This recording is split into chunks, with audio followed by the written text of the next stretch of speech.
Assalamualaikum warahmatullahi wabarakatuh. Kami dari kelompok 3 akan menganalisis mengenai artikel Data Right di Era Surveillance Capitalism, skandal data Cambridge Analytica, dan Facebook dalam pemilihan Presiden Amerika Serikat tahun 2016. Anggota kami ada 5. Yang pertama, Rizka Oktavianti dengan NPM 211004004. Yang kedua ada Risma Indah Islami dengan NPM 21201040441. Yang ketiga ada Muhammad Rizwantoro NPM 21201048083 dan Muhammad Rizky Masuda dengan NPM 21401044143. Dan yang terakhir ada Desi Sulistia Damayanti dengan NPM 21401044163. Baik, selanjutnya adalah latar belakang. Pada tahun 2018, beberapa media besar Inggris mempublikasikan hasil investigasi bersama yang mengungkap bahwa Cambridge Analytica, sebuah perusahaan konsultan politik dan analisis data, mengoleksi sekitar 87 juta data pribadi pengguna Facebook yang kemudian digunakan tanpa sepengetahuan pemilik data. Penelitian ini bertujuan untuk memahami dan menganalisis penyalahgunaan data rights yang melibatkan Cambridge Analytica dan Facebook dalam pemilihan Presiden Amerika Serikat pada tahun 2016.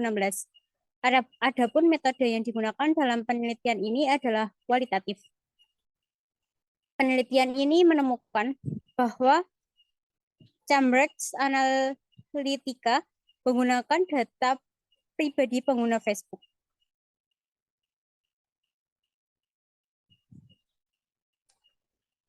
Pengguna Facebook untuk kepentingan kampanye digital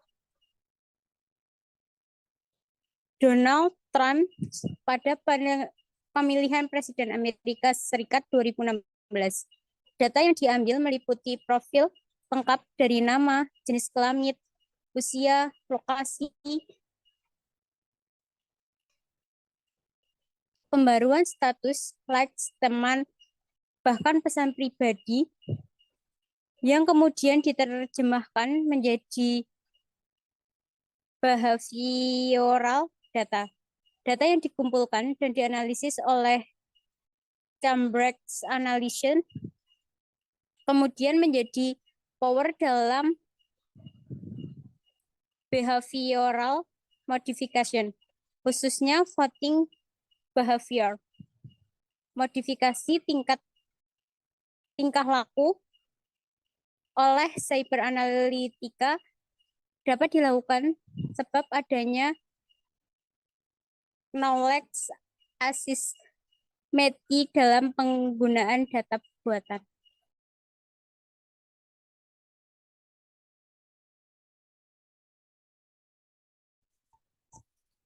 Kemudian di permasalahan, inti permasalahan dari skandal data Cambridge Analytica dan Facebook dalam penelitian dalam pemilihan Presiden Amerika Serikat 2016 yang berkaitan dengan etika bisnis dan IT adalah yang pertama itu ada pelanggaran privasi dan etika bisnis.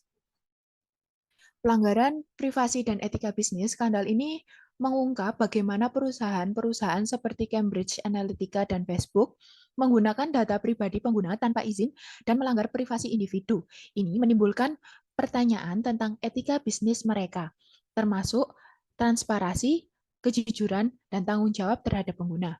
Kemudian yang kedua, ada ketidaktransparan dan keterbukaan. Perusahaan IT seperti Facebook dihadapkan pada kritik karena kurangnya keterbukaan dalam mengelola data pengguna, ketidakjelasan dalam kebijakan privasi, dan kurangnya transparansi dalam penggunaan data pribadi menimbulkan kekhawatiran tentang bagaimana informasi tersebut digunakan dan disalahgunakan. Yang ketiga yaitu kontrol data dan kebebasan individu. Praktik surveillance capitalism Yang mendasari skandal ini menggarisbawahi bagaimana perusahaan IT memiliki kontrol yang besar atas data pengguna. Hal ini menimbulkan pertanyaan tentang kebebasan individu dalam mengkontrol informasi pribadi mereka dan dampak terhadap hak privasi. Dan yang keempat itu ada regulasi teknologi. Skandal ini juga memunculkan pertanyaan tentang perlunya regulasi yang lebih ketat terhadap perusahaan teknologi untuk melindungi data pribadi pengguna dan mencegah penyalahgunaan informasi. Regulasi yang efektif diperlukan untuk memastikan bahwa etika bisnis dan keamanan data dijaga dengan baik. Dan yang terakhir, dampak terhadap demokrasi. Penggunaan data pribadi untuk memengaruhi opini politik dan hasil pemilihan presiden menggambarkan bagaimana teknologi dapat mempengaruhi proses demokrasi. Hal ini menimbulkan pertanyaan tentang integritas proses politik dan perlunya perlindungan terhadap demokrasi dari manipulasi data. Inti permasalahan ini mencerminkan kompleksitas hubungan antara etika bisnis, teknologi informasi, privasi data, regulasi, dan dampak sosial dan praktek surveillance kapitalisme dalam era digital. Skandal Cambridge Analytica dan Facebook menjadi titik awal untuk refleksi mendalam tentang pentingnya melindungi data rights dan hak privasi individu dalam konteks yang semakin terhubung secara digital.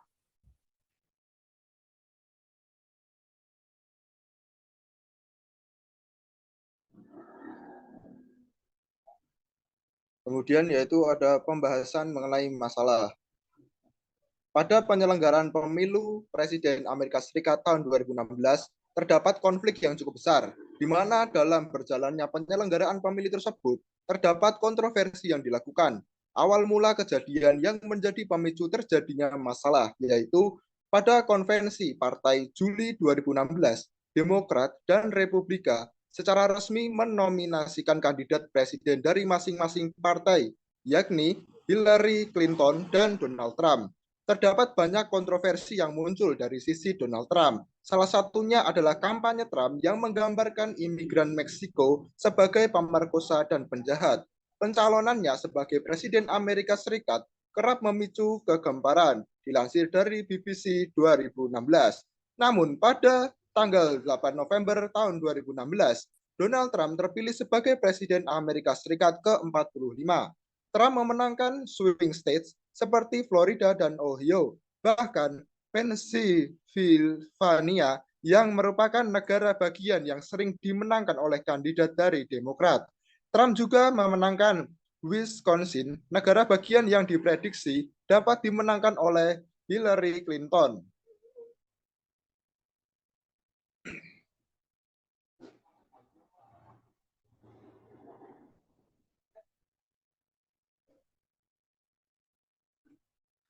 Dengan kampanyenya yang penuh kontroversi, kemenangan Trump merupakan hal yang tidak terduga. 2 tahun kemudian, yakni tahun 2018, beberapa media besar Inggris seperti The Guardian dan Channel 4 mempublikasikan hasil investigasi bersama.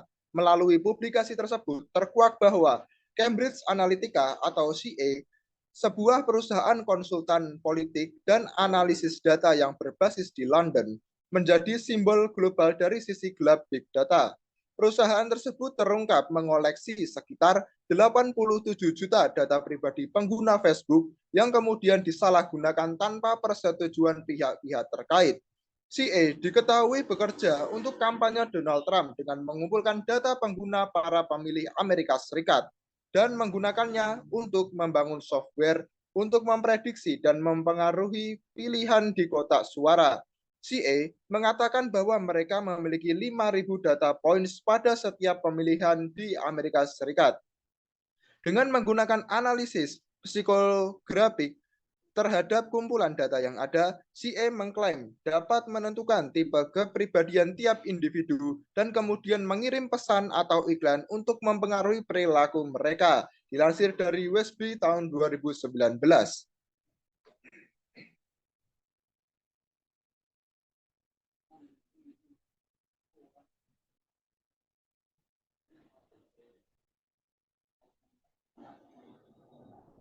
Dalam dokumen resmi CA, perusahaan tersebut mengklaim telah menyediakan keahlian dan intelijen yang membantu kampanye Trump. Akses terhadap data dan pengaruh politik yang dimiliki oleh perusahaan teknologi menuai protes dan keluhan dari pengguna terkait pelanggaran privasi dan perlindungan data, serta keterlibatan dalam elektoral dan kegiatan politik lainnya. Diskusi mengenai CA berfokus pada dampaknya terhadap perlindungan privasi dan data pribadi. Setelah skandal data CA terkuak dan CA terbukti terlibat dalam Pilpres Amerika Serikat, masyarakat internasional mendesak adanya tindakan terkait data rights. Selain itu, terdapat seruan terhadap perusahaan teknologi, terutama Facebook, untuk mengulasi penggunaan data pribadi pengguna. Adapun alasan yang berkenaan dengan pemilihan pemilu Amerika Serikat 2016 sebagai masalah dalam penelitian ini, yaitu melalui terungkapnya kasus ini, pelanggaran data rights yang dilakukan oleh CA menjadi isu global. Sebab setelah diselidiki, terungkap bahwa sebelum bekerja untuk kampanye Trump, CA melakukan eksperimen dengan terlibat dalam pemilu di berbagai negara seperti Trinidad dan Tobago, Nigeria, hingga kampanye Brexit.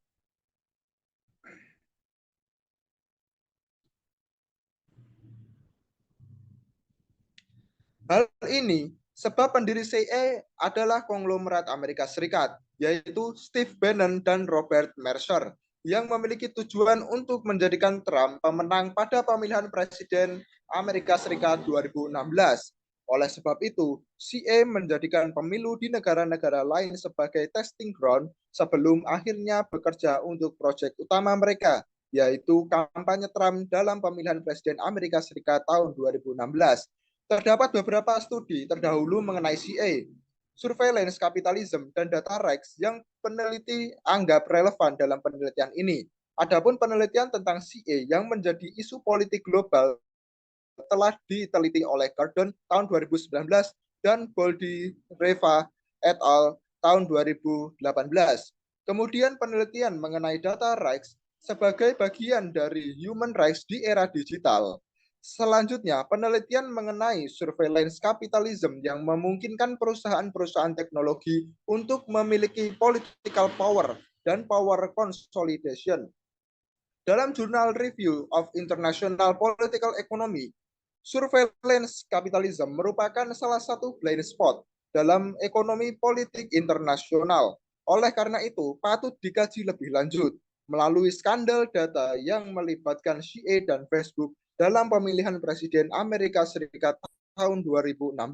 Penelitian ini berfokus pada data rights yang merupakan bagian dari human rights yang harus mendapat perhatian lebih di era digital, seiring meningkatnya praktik surveillance capitalism yang menurut Zuboff tahun 2019 merupakan economic logic in action.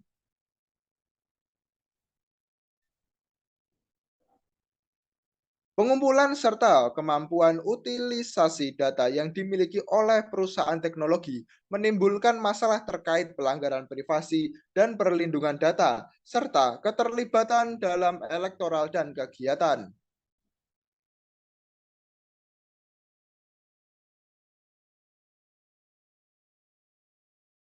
Yang selanjutnya, untuk solusi yang pertama, ada pengawasan ketat terhadap akses data.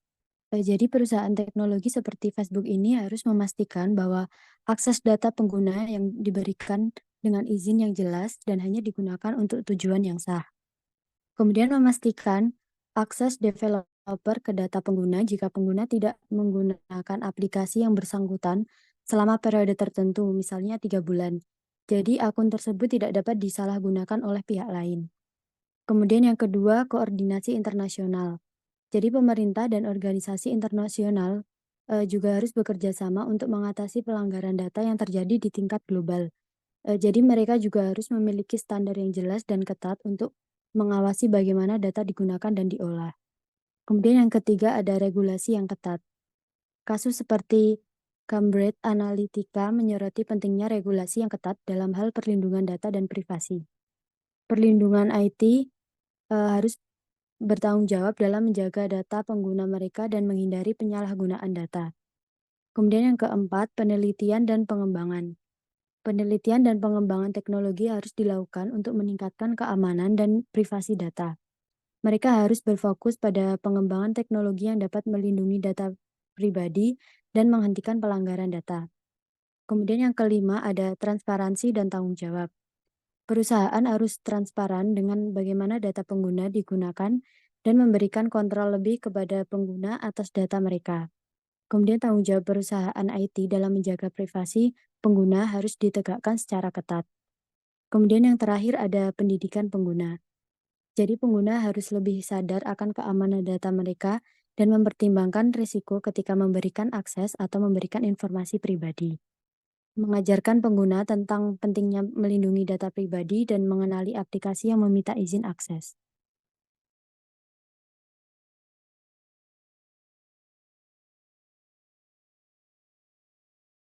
Baik, yang terakhir adalah kesimpulan.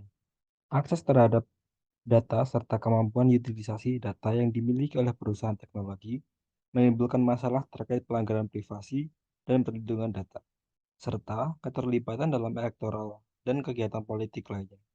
Saat ini, praktik bisnis yang menjadikan data pengguna sebagai aset pengguna teknologi yang kemudian dikomodifikasi untuk tujuan bisnis dan politik menimbulkan kemungkinan adanya pelanggaran terhadap data rights. Dalam kasus skandal data yang melibatkan CA dan Facebook, pengguna Facebook tidak mengetahui bahwa data mereka dikumpulkan untuk kepentingan kampanye Trump.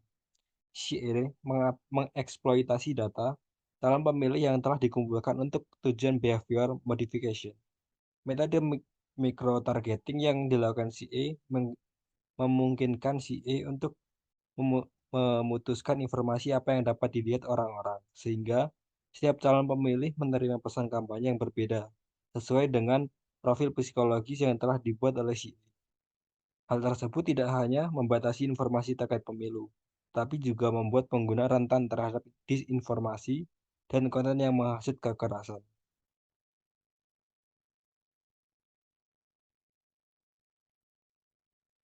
Selanjutnya, pengguna Facebook sebagai subjek data dalam skandal data yang melibatkan CA dan Facebook menghadapi hambatan signifikan dalam menuntut hak-hak atas data pribadi mereka. Salah satu contoh sulitnya subjek data untuk menuntut hak-hak atas data pribadinya adalah litigasi bertahun-tahun yang dilakukan oleh David Carroll untuk mengambil kembali data pribadinya dari CA tidak membuahkan hasil. Hal ini juga menunjukkan kurangnya ketegasan dalam implementasi terkait regulasi perlindungan data pribadi. Dalam negara demokratis seperti Amerika Serikat, dapat dilihat bahwa data pribadi belum sepenuhnya aman, bahkan rentan untuk disalahgunakan di era digital saat ini. Pemilu sebagai praktik demokrasi yang seharusnya transparan dan objektif, pada praktiknya masih terdapat banyak celah dan untuk dimanipulasi. Dengan demikian, pengguna data pribadi tanpa izin seperti yang dilakukan oleh CA pada pemilihan Presiden Amerika Serikat tahun 2016 tidak hanya berdampak pada human rights, khususnya data rights, namun juga terhadap jalannya demokrasi.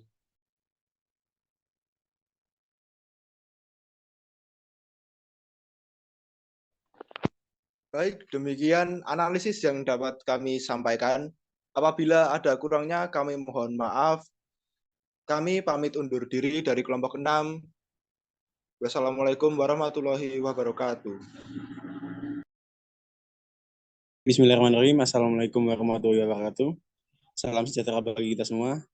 Sebelumnya perkenalkan kami dari kelompok 4 izin mempresentasikan hasil dari review artikel dengan judul Etika Bisnis di Era Digital dan Dunia IT atau Informasi dan Teknologi dalam Perusahaan PT Indofood Tbk.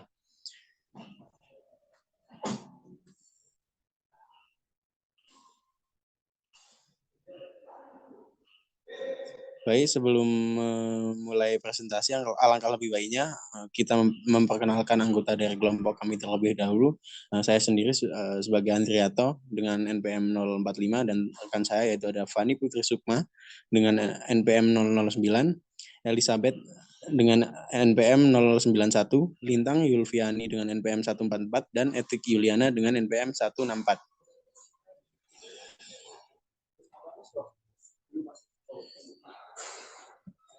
Baik, artikel yang kami ambil itu dia itu etika bisnis di era digital dan dunia IT atau informasi dan teknologi dalam perusahaan PT Indofood Tbk oleh Vera Maria dan juga Arfan Maulana, yaitu manajemen Fakultas Ekonomi Bisnis dari Universitas Sultan Ageng Tirtayasa pada tahun 2022 dari jurnal Cakrawala Ilmiah.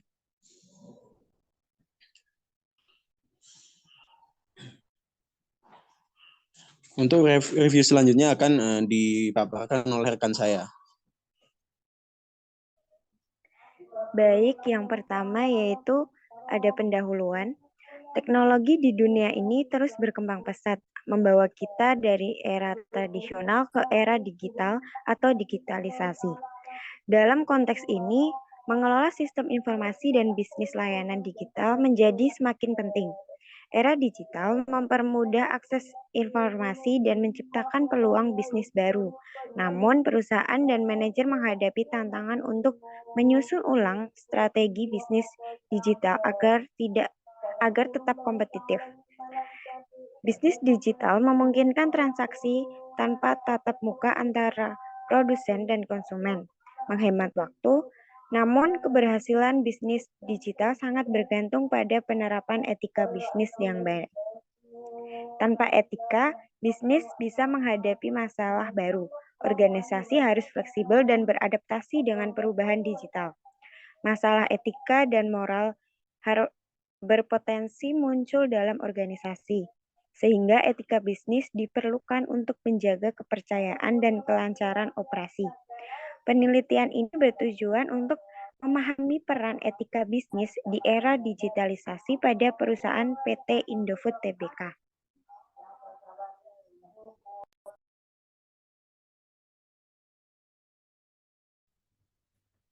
Selanjutnya landasan teori. Etika. Secara etimologis, etika berasal dari bahasa Yunani kuno, etikos yang berarti watak atau sifat, kebiasaan dan tempat yang baik. Sedangkan secara terminologi, etika dapat diartikan sebagai pengetahuan yang mengulas tentang baik buruknya tingkah laku atau benar tidaknya tingkah laku manusia. Bisnis. Bisnis menurut Griffin dan Ebert merupakan kegiatan yang bertujuan untuk mendapatkan laba atau profit dari hasil aktivitas jual beli barang atau jasa. Sedangkan menurut Sukirno, bisnis adalah aktivitas untuk menghasilkan keuntungan di mana setiap individu maupun kelompok yang melakukan kegiatan ini untuk memenuhi kebutuhan sehari-hari dengan mengharapkan keuntungan. Tidak ada individu atau kelompok yang melakukan kegiatan bisnis dengan mengharapkan kerugian.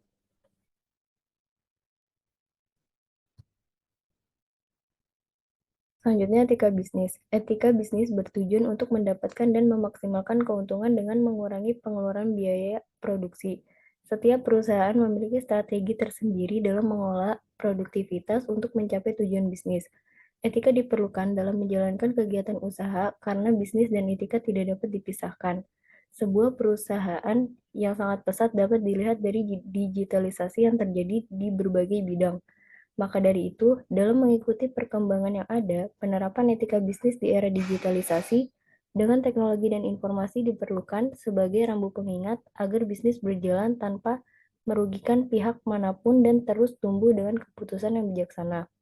Maka dari itu, prinsip yang kuat perlu diterapkan diantaranya yaitu prinsip otonomi, prinsip kejujuran, prinsip keadilan, prinsip saling menguntungkan, dan prinsip integritas moral.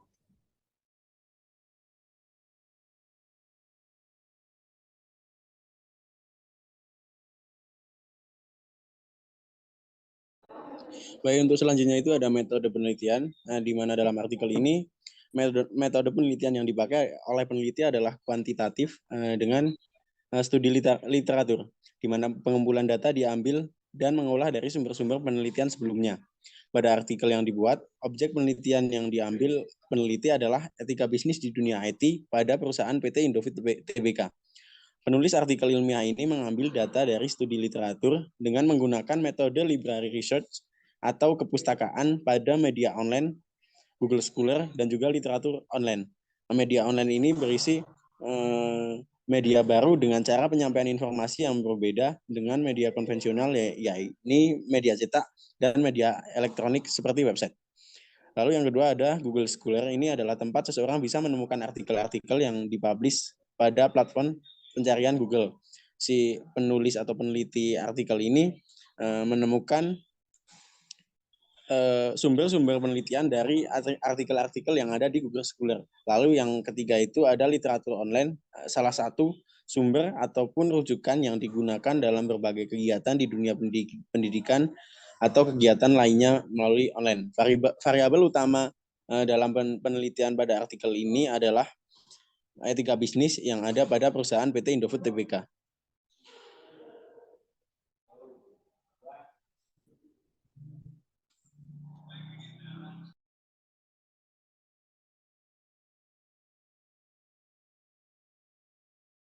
Selanjutnya, profil PT Indofood Tbk. PT Indofood Sukses Makmur Tbk merupakan sebuah usaha di bidang makanan dan minuman yang berdiri sejak tahun 1990.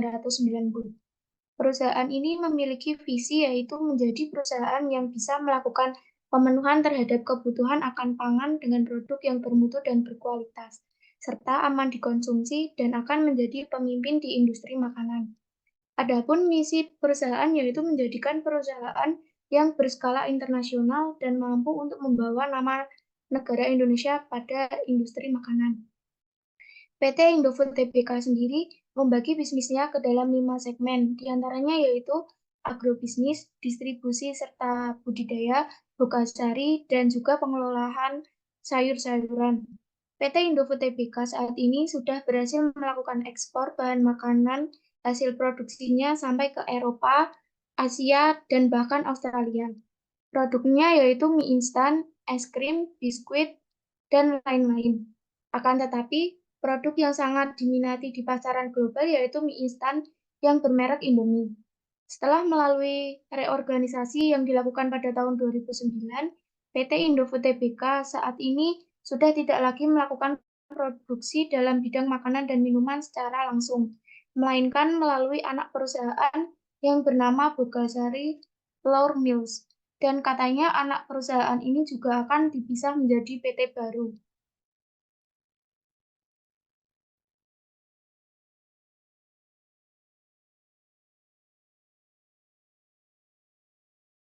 Oke, selanjutnya kita masuk ke pembahasan mengenai artikel ini. Diungkapkan bahwa terdapat beberapa hal yang menjadi etika bisnis di dalam PT Indofood Sukses Makmur Tbk. Nah, diantaranya yang pertama adalah standar perilaku. PT Indofood menerapkan standar perilaku yang harus ditaati oleh karyawannya, baik tingkat bawah maupun atas.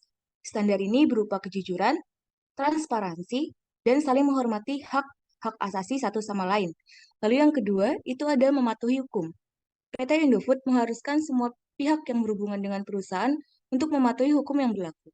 Lalu selanjutnya, ada karyawan. PT Indofood memberikan suatu kesempatan yang sama kepada para karyawannya dalam meningkatkan karirnya. Karyawan pun diberi fasilitas dan akses yang memadai demi kenyamanan bekerja. Lalu selanjutnya itu ada pemegang saham. PT Indofood sudah staraf dengan tingkat internasional, sehingga perusahaan akan selalu menginformasikan mengenai aktivitas yang dilakukan hingga pencapaian kinerja kepada pihak pemegang saham. Lalu yang kelima ada mitra bisnis. Perusahaan berkomitmen tinggi dalam mempererat hubungannya dengan para vendor, distributor, dan juga konsumen. Selanjutnya ada inovasi. PT Indofood akan selalu berusaha mewujudkan keinginan konsumen dan juga tren yang terjadi. Terbukti dari produk-produk Indofood yang selalu berinovasi dan beraneka macam. Lalu selanjutnya ada persaingan. Perusahaan selalu mengikuti perkembangan regulasi yang terkait dengan persaingan yang wajar. Jika selama persaingan itu wajar dan sehat, perusahaan dan karyawan akan terus berkembang. Lalu yang kedelapan itu ada benturan kepentingan. Perusahaan sudah memberikan aturan mengenai perlindungan karyawan sehingga segala kebenturan kepentingan dapat dihindarkan.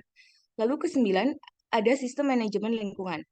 PT Indofood sudah menerapkan sistem manajemen lingkungan dan berhasil menerima penghargaan ISO 14001.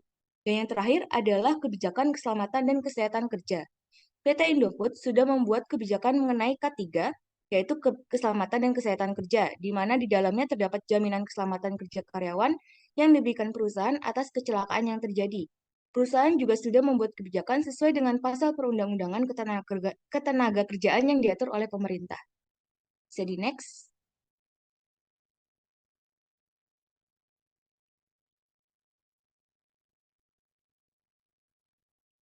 Nah, sehingga didapat hasil, dari penerapan etika bisnis tersebut, PT Indofood diketahui sudah menerapkan etika bisnis dalam gempuran era digital dan percepatan teknologi yang terjadi. Terbukti bahwa hingga saat ini, jarang sekali karyawannya melakukan aksi mogok kerja ataupun hingga aksi demo yang pamor terdengar hingga disorot media.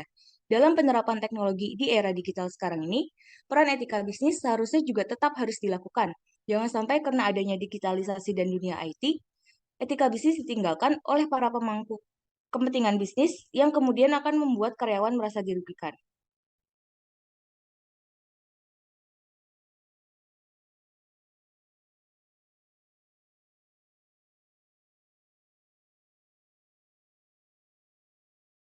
Selanjutnya kesimpulan. Tujuan utama bisnis adalah memaksimalkan keuntungan dengan mengurangi biaya produksi. Setiap perusahaan memiliki strategi masing-masing untuk mencapai tujuan ini. Etika bisnis penting karena bisnis tidak bisa lepas dari nilai moral dan spiritual yang menjadi ciri khasnya. PT Indofood yang membagi bisnisnya menjadi 5 segmen telah berhasil mengekspor produknya ke Eropa, Australia, dan Asia. Dalam era digitalisasi dan percepatan teknologi saat ini, PT Indofood tetap menerapkan etika bisnis. Meskipun ada perkembangan teknologi, perusahaan memastikan bahwa etika bisnis tidak diabaikan, sehingga karyawan tidak dirugikan. Hal ini terbukti dengan minimnya aksi mogok kerja atau demonstrasi karyawan yang mendapat sorotan media. Dalam penerapan teknologi di era digital yang saat ini, etika bisnis juga seharusnya tetap dilakukan. Selanjutnya, saran. Para pengusaha dan pembisnis perlu mendalami dan mengetahui bagaimana etika bisnis harus dilaksanakan dalam sebuah perusahaan. Karyawan yang ingin menerapkan etika dalam bisnis harus memiliki keyakinan dalam pikirannya agar tidak terjadi kecurangan dan kebohongan di dalam perusahaan. Etika bisnis akan melindungi suatu perusahaan dari berbagai pelanggaran bisnis yang merugikan perusahaan itu sendiri. Ketaatan pada etika bisnis merupakan norma bagi para pelaku usaha untuk mengembangkan usahanya. Penerapan etika bisnis di era digitalisasi ini juga harus dilakukan agar dalam kegiatan berbisnis sesuai dengan aturan perusahaan.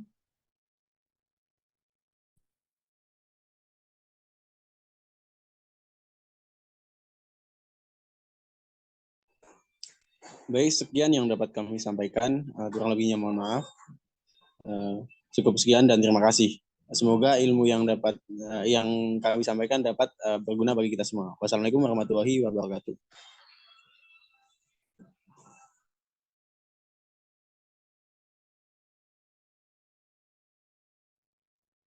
Assalamualaikum warahmatullahi wabarakatuh. Sebelumnya yang kami hormati Pak Robin selaku dosen pengampu mata kuliah Audit Sistem Informasi dan rekan-rekan konsentrasi pengauditan yang kami banggakan. Di sini kami dari kelompok 5 akan memaparkan terkait analisis artikel pelanggaran etika bisnis vintage lending ilegal terhadap debitur. Namun sebelum itu alangkah baiknya untuk memperkenalkan terlebih dahulu. Kami beranggotakan 5 orang. Yang pertama yaitu terdiri dari Arif Kurniawan dengan NPM 211010404018, Avandi 2110104046, Nashwa Ade 2120104103, Ariela Yoharin 2140104145, Muhammad Yusuf Ardabili 2140104172. Nah, adapun sumber dari artikelnya yaitu berasal dari jurnal Ilmu dan Budaya dengan judul artikel yaitu Pelanggaran Etika Bisnis Vintage Lending Ilegal terhadap Debitur yang ditulis oleh Rustanto Sukarta Dipura dan Mersa Lestariningrum. Langsung saja masuk ke dalam pendahuluan. Artikel ini dilatar belakangi mulai dari masa pandemi COVID-19 yang menyebabkan banyak perusahaan mengalami kerugian dan bahkan gulung tikar. Menurut data survei Badan Pusat Statistik, pada tahun 2020 sekitar 57,29% usaha besar dan menengah dan 67,77% usaha kecil dan menengah mengalami penurunan pendapatan. Situasi ini membuat usaha menengah besar dan usaha menengah kecil memerlukan suntikan dana untuk mempertahankan bisnis mereka. Usaha menengah besar dan menengah kecil yang memiliki keterbatasan untuk meminjam modal usaha di perbankan akan mencari alternatif pinjaman. Salah satu sumber pendanaan yang dapat diperoleh adalah melalui pinjaman online atau perusahaan vintage lending. Keberadaan perusahaan finansial teknologi atau vintage pinjaman peer-to-peer membantu memudahkan masyarakat untuk mendapatkan dana dalam bentuk pinjaman tunai. Namun, keberadaan perusahaan vintage ini masih dihadapkan dengan berbagai permasalahan yang kami rumuskan dalam rumusan masalah. Terdapat 4 masalah utama. Yang pertama yaitu kurangnya transparansi bunga dan denda yang tidak sesuai dengan kode etik Asosiasi Vintage Pendanaan Bersama Indonesia. Kemudian yang kedua yaitu vintage peer-to-peer lending, ada yang beroperasi secara ilegal dan melanggar etika perlindungan konsumen dengan menyebarkan informasi pribadi debitur. Yang ketiga, adanya pelanggaran terhadap penggunaan larangan kekerasan fisik dan psikis dalam proses penagihan utang debitur. Yang keempat, yaitu berdasarkan data OJK, jumlah perusahaan vintage peer-to-peer lending legal di Indonesia pada Desember 2020 turun sebesar 9,76% dari periode sebelumnya. Oleh karena itu, berdasarkan permasalahan tersebut, tujuan penelitian ini atau tujuan penulisan ini dilakukan untuk mengetahui pelanggaran etika bisnis perusahaan vintage peer-to-peer lending dan menggali penerapan etika bisnis yang baik di vintage peer-to-peer lending, sehingga hak dan kewajiban debitur dapat terlaksana sesuai peraturan yang berlaku.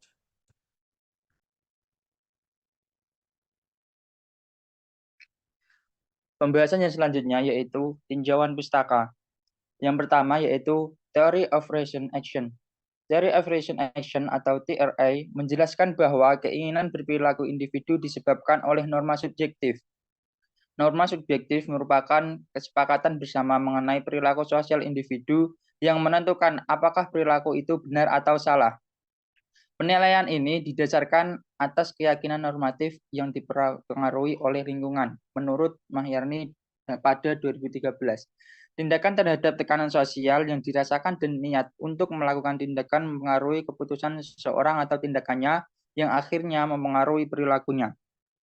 Tindakan ini didasarkan pada berbagai faktor, termasuk persepsi norma dan kontrol perilaku, karena faktor-faktor ini mempengaruhi pembentuknya perilaku. Yang kedua, financial technology atau vintage lending. Vintage lending merupakan model bisnis keuangan berbasis digital yang memudahkan konsumen untuk mendapatkan pembiayaan atau pinjaman. Vintage ada beberapa jenis, yaitu yang pertama di sektor keuangan, yang kedua investasi, dan yang ketiga yaitu pembayaran.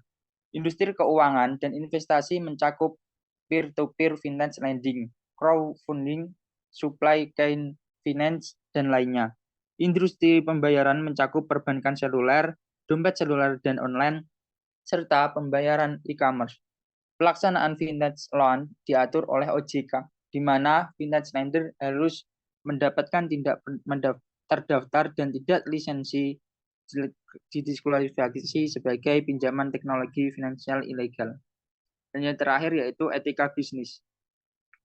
Etika mengacu pada penilaian moral individu tentang baik dan buruk menurut Padastrano pada tahun 2016. Menerapkan etika bisnis membantu individu dalam organisasi untuk melaksanakan tindakan yang baik berdasarkan penilaian etis. Menurut Tota dan kawan-kawan pada tahun 2012, etika bisnis berkaitan dengan perilaku baik dan buruk atau baik dan buruk yang terjadi dalam konteks bisnis. Etika bisnis dan penilaian moral saling berkaitan. Moral merupakan bagian penting dalam pertimbangan suatu tindakan manusia, di mana menurut teori deontologi bahwa beberapa tindakan manusia pada dasarnya baik atau jahat secara moral. Dan menurut teori konsekuensionalis bahwa tidak ada tindakan manusia yang secara moral baik atau jahat. Tetapi semua tindakan manusia tunduk pada evaluasi dari sudut pandang moral seperti prinsip kebaikan dan prinsip atas tindakan yang dilakukan tidak akan memberikan dampak merugikan bagi siapapun.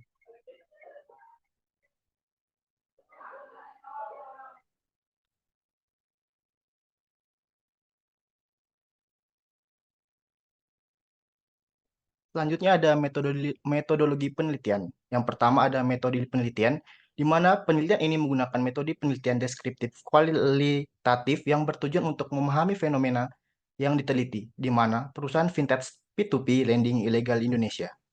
Ditulis secara lisan dan bahasa dengan menggunakan berbagai sumber perpustakaan seperti artikel penelitian sebelumnya, berita media elektronik, dan digital. Media dan hukum, tujuan dari penelitian ini adalah untuk menerapkan etika bisnis pada P2P lending ilegal oleh perusahaan fintech. Yang kedua, ada data penelitian, di mana penelitian ini menggunakan tipe data kualitatif.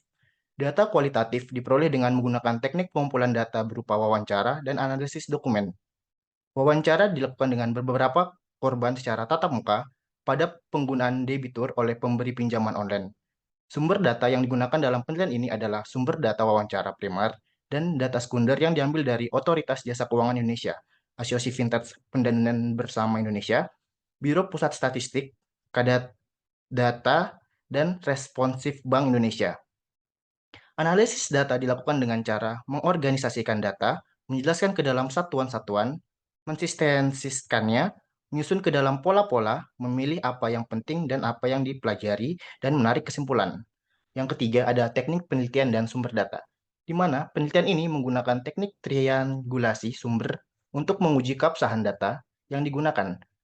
Teknik ini mengacu pada upaya untuk mengakses berbagai sumber yang lebih luas untuk memperoleh data yang dapat diandalkan tentang topik yang sama yang diperlukan untuk analisis data. Peneliti ini ingin mendapatkan perspektif yang berbeda ketika membangun fokus penelitiannya menggunakan pendekatan logika triangulasi.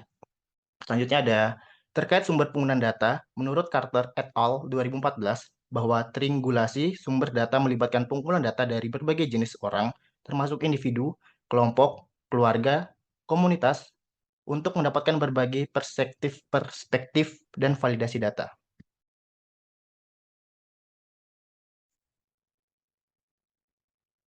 Yang selanjutnya, hasil dan pembahasan.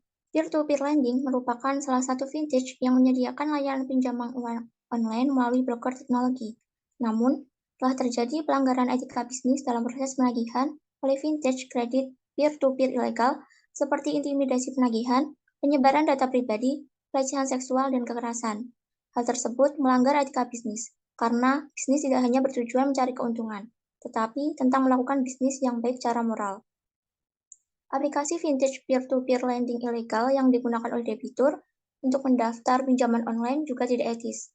Aplikasi tersebut hanya membutuhkan akses ke kamera ponsel debitur, mikrofon, dan lokasi. Tetapi pada kenyataannya aplikasi juga mengakses ke kontak pribadi ponsel debitur dan disalahgunakan untuk keperluan penagihan. Selain itu, pinjaman peer-to-peer ilegal juga membebankan biaya manajemen kepada debitur, bunga pinjaman, dan denda besar tanpa transparansi yang merugikan debitur.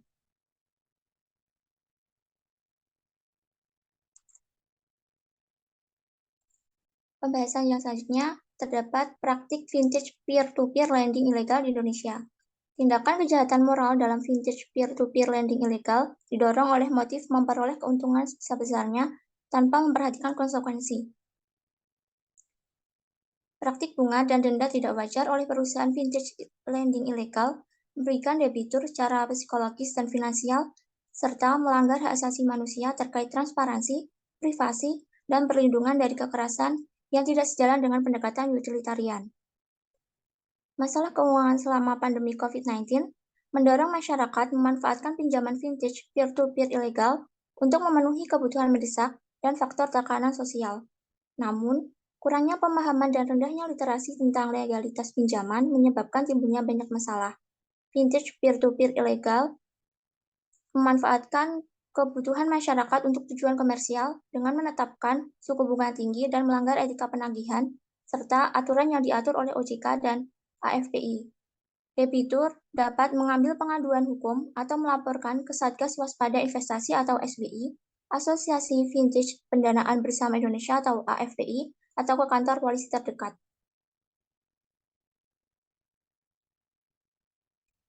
Selanjutnya, pembahasan mengenai pelanggaran aturan dan regulasi terkait vintage peer-to-peer lending ilegal.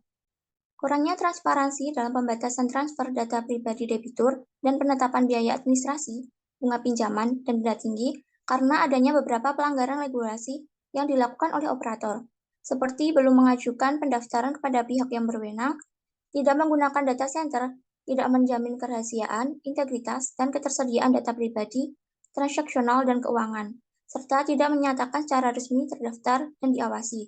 Sementara itu, regulator juga tidak dapat menerapkan sanksi karena alamat kantor yang tidak jelas atau palsu, website dan nomor yang tidak dapat diakses, serta server yang digunakan bertempat di Cina.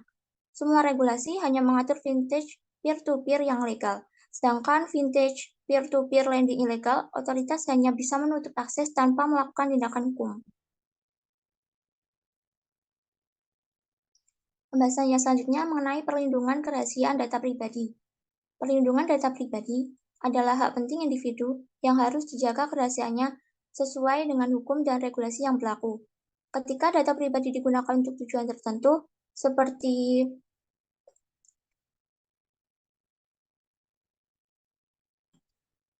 penagihan pinjaman, penting untuk memastikan kepatuhan terhadap hukum dan ketentuan yang tidak merugikan bagi semua pihak yang terlibat.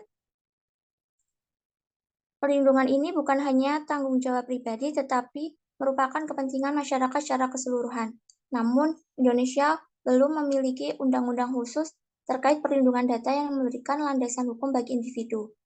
Dan pembahasan yang terakhir mengenai vintage peer-to-peer lending legal.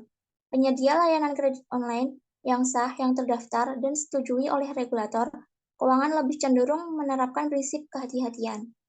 Konsumen wajib mengisi slip gaji, NPWP, dan kartu keluarga saat mengajukan pinjaman dengan jangka waktu pembayaran 12 hari.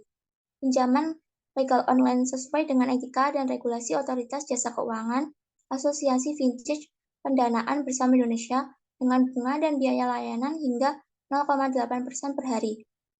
Prosedur penagihan dan pembatasan akses data meningkat.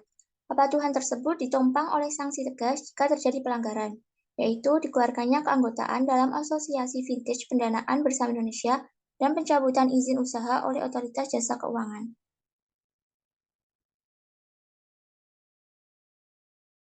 Selanjutnya ada kesimpulan. Pandemi COVID-19 telah mendorong banyak orang untuk menggunakan layanan pinjaman online untuk memenuhi kebutuhan mendesak mereka. Namun, rendahnya literasi keuangan dan kurangnya pemahaman tentang legalitas pinjaman vintage membuat banyak orang terjebak dalam praktik pinjaman ilegal. Akibatnya, banyak yang mengalami intimidasi, teror, dan penyalahgunaan data pribadi. Praktik ilegal ini tidak hanya melanggar aturan dan pedoman yang ditetapkan oleh Otoritas Jasa Keuangan dan Asosiasi Vintage Pendanaan Bersama Indonesia, tetapi juga bertentangan dengan prinsip-prinsip etika.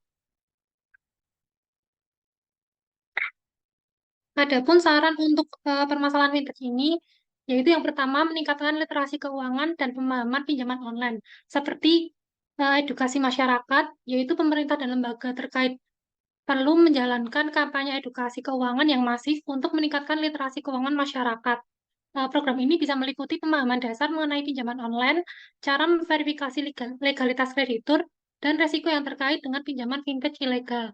Lalu yang kedua, melakukan pengawasan dan penegakan regulasi, yaitu dengan pengawasan lebih ketat, jasa OJK perlu memperketat pengawasan terhadap praktik pinjaman vintage, yaitu harus memastikan bahwa semua penyedia layanan pinjaman online beroperasi sesuai dengan regulasi yang berlaku.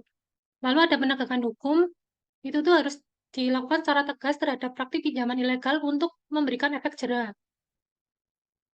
Lalu yang ketiga, meningkatkan etika bisnis dalam vintage.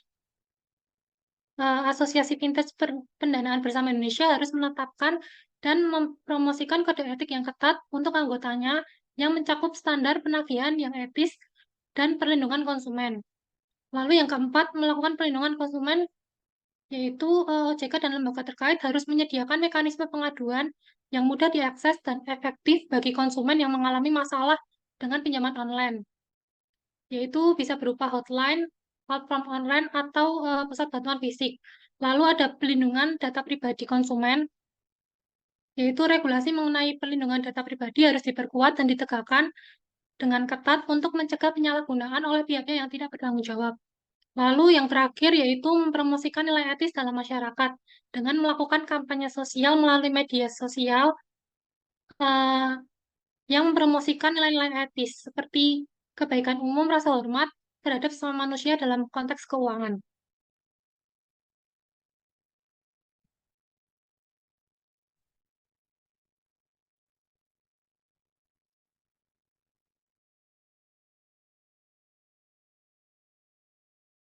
Sekian pemaparan studi kasus mengenai etika bisnis dan IT dari kelompok 5. Apabila terdapat kekurangan dalam penyampaian ataupun penyajian, kami mohon maaf yang sebesar-besarnya. Wabillahi taufiq wal hidayah. Wassalamualaikum warahmatullahi wabarakatuh.